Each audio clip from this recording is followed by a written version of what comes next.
We are live here on the Fantasy Fanatics MMA podcast. I am James Lynch. He is JHK. If you haven't watched the show before, basically we preview upcoming notable fight. And on today's edition, we're going to be getting the rematch. Actually, it's the card of rematches, we should say. It is Deiveson Figueiredo and Brandon Moreno, the flyweight title fight. We're going to be previewing that here today. Before we get into everything, just a quick housekeeping notes. Download the Fantasy Fanatics MMA app. You can put your picks in there. You can go toe-to-toe with us. You can make fun of us if we get some picks wrong. It's a great incentive to join the Fantasy Fanatics MMA community that we have over there. And it's a great app. I've bragged about it a bunch of times. Check it out for yourself, and then you can come back to me and tell you that James told you so. And make sure you hit the like button, hit the subscribe button on this video. We're a little late today. Totally my fault. JHK is off the hook here. I had some issues in the interview. But John, how are you doing, man? Good, man. You know, life goes on. But I'm excited to talk about this fight, man, because it's a rematch, and I always love rematches.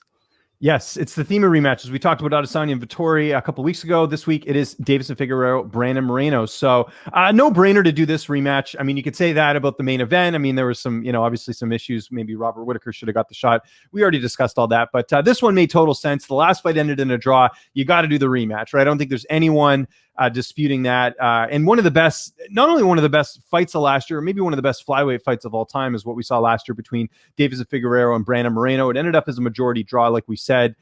Really, really awesome matchup. And now we're going to get some clarity on who is the best fighter there. Of course, it was a low blow that caused the fight to be a draw. So there we are. Here we are with the rematch. Let's start first with the champ, Deiveson Figueiredo, as we get into this. 33 years old, 5'5" with the 68-inch reach, is look great. I mean, outside of just the one loss to Yusir Formiga back in March of 2019, he's been pretty much undefeated his entire career. Now, there is one fight, and I'll get to it in a little bit, where you could sort of argue maybe that should have gone the other way. But in general, this look great. Finishes over Alex Perez, back-to-back finishes over Joseph Benavidez. In fact, he would have won the title the first time against Benavidez had he not missed weight. Had the guillotine choke over Tim Elliott before that. There was a point when the corner sort of turned here for Deiveson Figueiredo, and I think it was the Yusir Formiga loss, because after that, this guy looked unstoppable. He was not only winning fights, he was winning dominantly. The Alexander Pantoja fight was a fight that was pretty dominant, and then he starts to finish all these other guys and nearly finished Moreno in the last fight. But if Moreno wasn't so damn durable, we probably, we might have seen an earlier finish similar to the Alex Perez fight. But you just look at the resume here. A lot of good opposition. Even before he was in the UFC as well, he's had a lot of good matchups to lead into his UFC career. I mean, there's one guy, if you look at it there, that he beat in Jungle Fight that was 11-0, and he defeated him earlier in his career when he only had a couple fights. So, really impressive here. So, Deiveson Figueiredo, 33 years old, 5'5" with 68-inch reach. Again, coming to us from Brazil. Your thoughts on the champ, John? Really tall task here for Brandon Moreno to defeat the champ. Yeah, Figgy, man, he's an enforcer. He's a world beater. He's a steamroller, man. Just the way he fights, it's you cannot be a fan of Figgy. You know what I mean? Like he goes in there and he's all in. Every shot is to kill, and that's something that we should recognize every time he fights and just be in awe of that, because man. Like, how could you go 25 minutes when you're just throwing everything into every punch? That we rarely see that. Have you ever seen a fighter fight like him? Can you pick anybody in the past? No. Yeah, he does have a pretty unique style. Now that you mention it, it's a bit of everything, right? Like he's good everywhere. And in fact, someone was asking me the other day on my live chat, who's the most well-rounded fighter? Davidson's got to be up there, right? He's good everywhere. He is good everywhere. Only thing that maybe you could kind of critique is his takedowns, because he doesn't really go for many takedowns. He does go for takedowns, but it's not many. He's not really too successful in it. But Figueiredo, man, for me, I didn't really pick up on him until the Formiga loss. Mm-hmm. After, when I saw that fight, I was like, okay, I got to watch this guy one more time because I want to see what he can do. Can he come back from a loss? Because I believe that was his first loss as a professional, right? It was the Formiga loss. Yeah, exactly. Yeah, it's crazy. Yeah. So after that first loss, I think he's always had some kind of problems with his weight cut too, like from the past, right? He's missed weight a few times. Yeah, I'm just going to do a quick check here. I believe he's missed weight a few times. I know he missed it. We know he missed it for sure against Benavidez. I'm just looking here. I'm trying to remember. I don't know off the top of my head, but the Benavidez one obviously was the biggest one because that was the first opportunity he had at a title. And it was one of those weird scenarios where he won, but he couldn't get the title because he missed weight, which was, by the way, the right call. I mean, you should not, if you're doing something wrong, you should not get rewarded for that. So that's good to see as well. And that's another thing too, is like I think like earlier in his career with the UFC, he had problems with his weight cuts. And you seen him, he was drained. He's a big dude for flyweight too. I think he could fight at bantamweight, to be honest with you. Oh, easily. Yeah, no, I completely agree with that. And the other thing we got to talk about with him as well is just the fact that I think he silenced those critics of, having bad weight cuts, because he had to fight Moreno on short notice. Now, Moreno did as well, right? I mean, they had to, I forget which fight got pulled off there, but they got slotted into that spot. And so it was a case of where, actually, was it Chimaev and Edwards, I think, was the fight that they moved? I can't remember, but I think that was it. But anyways, kind of what I'm getting at here is that, Figueiredo was on short notice. Everyone was worried about the weight cut, and he made weight, John. That was huge. I mean, that in itself was probably bigger than the fight, just in the sense that, he needed to make weight just to show that he could do it, and he did it on shorter notice. So hopefully, with them having plenty of notice for this fight, I mean, this fight was announced ages ago. You wouldn't think the weight cut's even going to be a factor in this fight. Is that kind of what you're thinking too? Yeah, I'm thinking exactly that. I think that he has enough money now. Remember before the title fights against Benavidez, he was talking about how he didn't have like a professional camp around him. But after he won the title, he had some money, he invested in himself. And I think that that's going to be a major factor heading into the rematch, him having everything in control. And and he has a very good camp around it. It might be a small team, but a very good camp. So that's Deiveson Figueiredo. The one fight I did want to point out was that fight against Jared Brooks. And if that name doesn't sound familiar to the average fan, Jared Brooks fought in the UFC for a while. Kind of got screwed, if we're being honest here.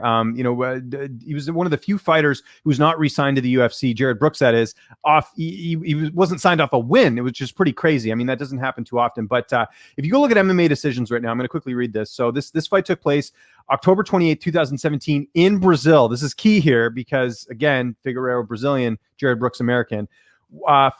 6 media members scored the fight for Figueiredo, and the majority scored it for Jared Brooks. So I'm looking at 1, 2, 3, 4, 5, 6, 7, 8 media members scored it for Brooks. I remember watching that fight thinking Jared Brooks won, and then for Figueiredo to get the decision, I was kind of like, I don't know about that. But again, it was in Brazil. There was a little bit there. So I only point that. I mean, I think Figueiredo is a much better fighter than when he fought Jared Brooks. I don't think there's any debate there. But I did want to point that out because people, outside of the Formiga loss, say this guy's only lost one time. You could argue that he lost two. Do you remember that fight? That was a couple years ago.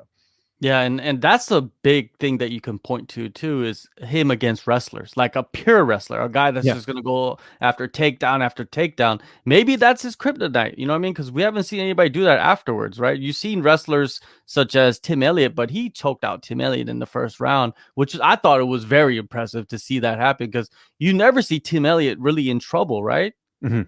And, and he's a submission artist himself, so you would think he would be able to get out of everything, but man, he choked him out in 3 minutes. It was pretty impressive performance. Actually, I'm going to step back here for a second because I just remembered. So Tim Elliott actually has lost a few times kind of unexpectedly by submission. Brandon Royval was one, and Ben Nguyen was the other one. So I will give him the credit, though, because, again, he sort of started the trend here as far as submitting Tim Elliott. But, I mean, to finish like an Alex Perez, for example, who I don't think had been finished to that point. Actually, Benavidez finished him, but not by submission.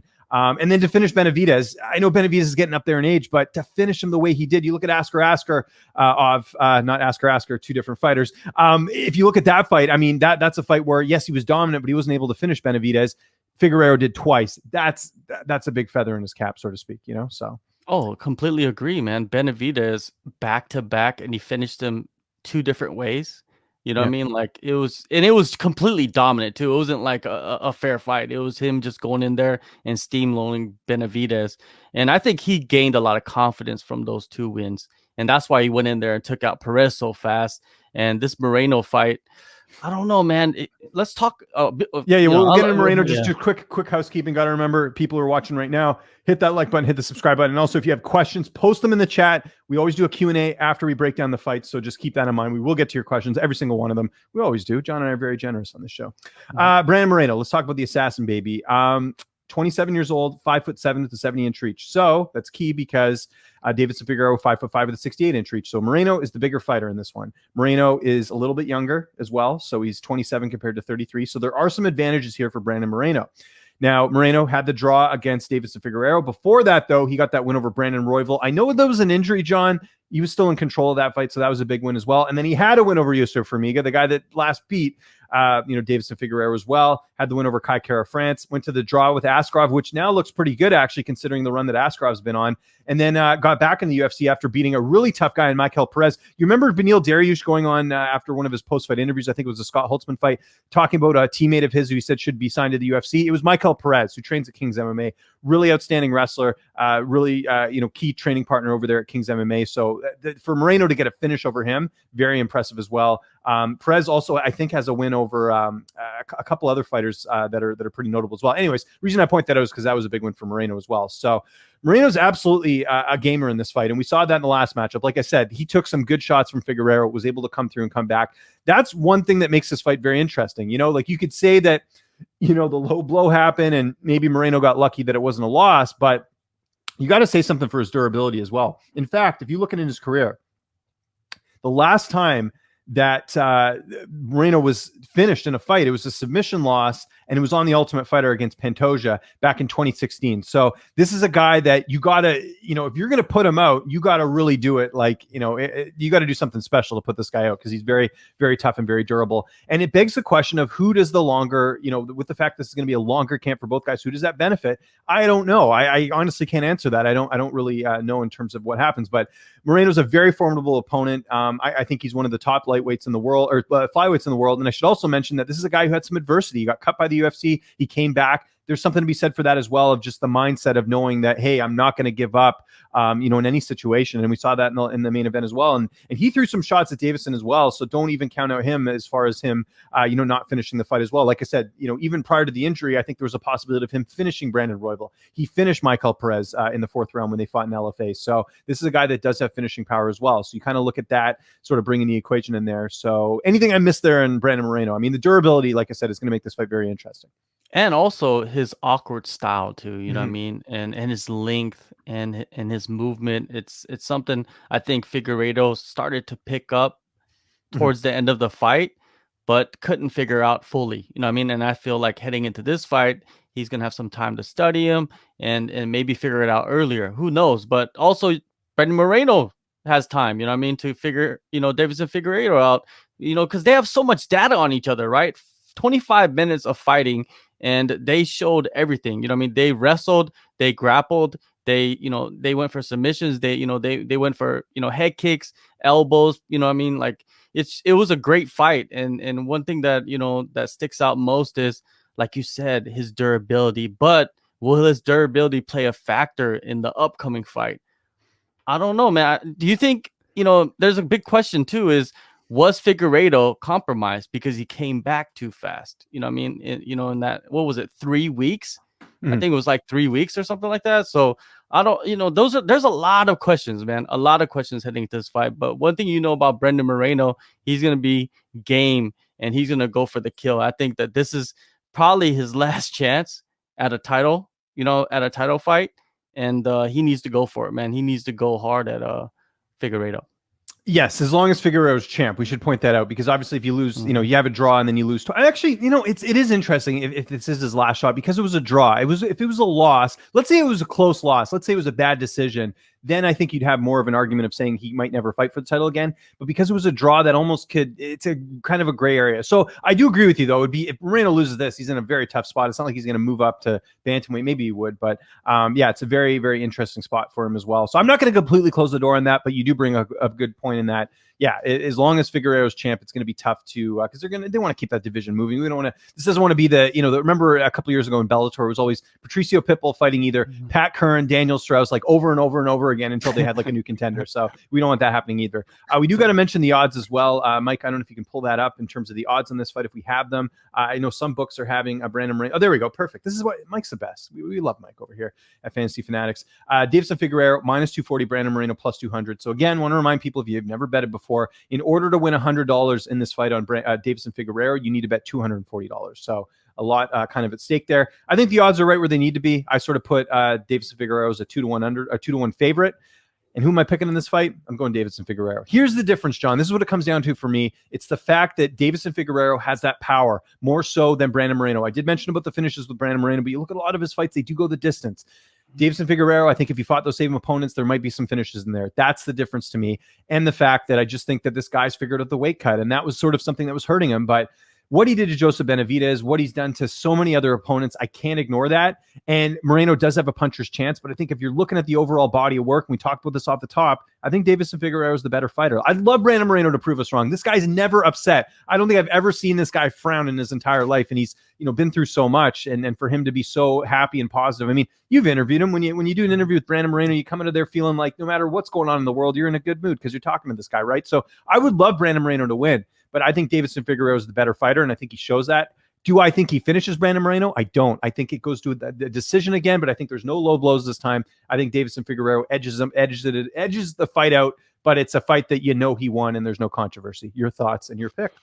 Let's play MMA math, right? Yeah, okay. I love it. Yeah. Only loss is to Deiveson Figueiredo. Formiga, yes. Formiga. You got cut, by the way, which is crazy. It was a UD, unanimous decision, and Brandon Moreno, unanimous decision over Formiga. But Moreno has lost twice to Pantoja, and Figueiredo beat Pantoja by unanimous decision, right? You can't count none of those fights in here, right? It doesn't matter, those fights, right? MMA math does not work at all because we've seen it happen over and over again where you think you know something, but you really don't know, right? Especially with prior matchups. Now, with this fight, Brandon Moreno, man, he's just so awkward and difficult to figure out, I think. And in a rematch, I think that it's going to play out pretty much the same way. But for Moreno to win, he needs to wrestle. He needs to wrestle a lot against Figueiredo.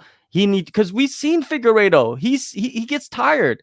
And what's the best way to get somebody tired is to wrestle with them, to grapple with them, right? Don't stand there and try to strike with them. And we know that Moreno can take him down because he took him down a few times in the first fight, right? And he controlled him, I believe, in the third round or the fourth round. I think the third round, right? He had a couple takedowns and he controlled him in the second during the second takedown. So we know he's capable of it. So that's what he needs to do if he goes into this fight. But I don't think he's going to do that. I think he's going to go in there and try to prove a point and try to strike with them again.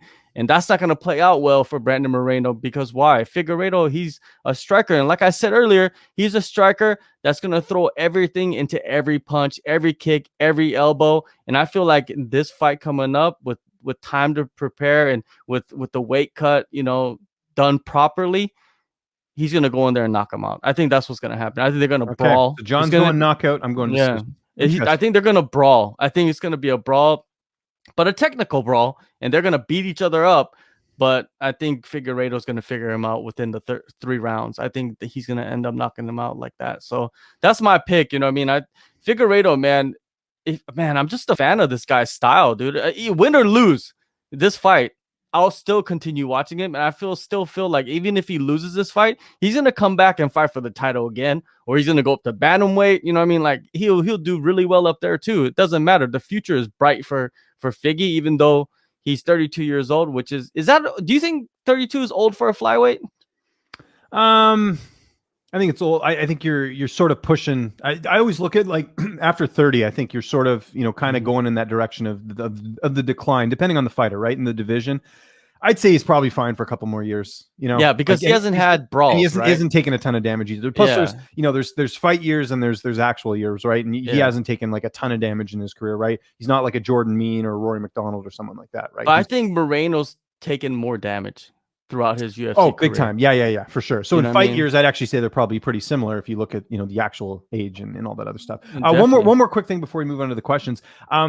Do we have any idea where Brandon's training for this camp? I know he's done some training in the past in California. He's done some in Vegas. I know obviously his home is in Mexico. He has his camp out there. So that could be something interesting to keep an eye on as well. I've been trying to get an interview with Moreno. Haven't had a chance to do that, but hopefully I'll get some insight into the camp because I'm curious about that. Yeah, me too. I've never interviewed Brandon Moreno. I'm trying to get an interview every fight. You know what I mean? So, hopefully this. We're working on it. John and I are working on it. One of us will get him. I'm sure. Exactly. We'll figure it out. We're always working on that. Friendly competition. That's exactly what it is. No, so but Moreno, he's always training in Tijuana, I believe. Right? That's his camp. And they got both of these guys are very unique in that aspect. It's like they're two of the best fighters in the division in the biggest promotion in the world, and they come from smaller camps. You know what I mean? So they're proving to everybody that you don't need to be in a big camp to be successful. You know what I mean? You could be in a small camp that's like focused around you. And So Anyways, yeah, I don't know where he's training. Maybe we gotta watch another. I've seen somebody that did who did an interview with him. I forgot, but somebody did. Did Mike Heckman interviewed him? I have to double check. Maybe, I have to go maybe. look and see what's going on there. So we'll check that out as well, too. So yeah, we'll keep tabs on that as well. Just again, another little tidbit that could be of use to you when it comes to picking this fight. Let's get to the questions. Always like hearing from you. Again, we like to focus on this fight, but if you guys want to talk about other stuff, we're cool with that as well. This is very topical. Jose Flores.